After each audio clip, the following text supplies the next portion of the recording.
The film which you are about to see is an account of the tragedy which befell a group of 5 youths. It is all the more tragic in that they were young.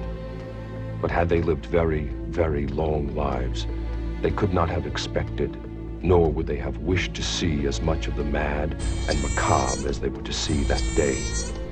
The events of that day were to lead to the discovery of one of the most bizarre crimes in the annals of American history, the Texas Chainsaw Massacre.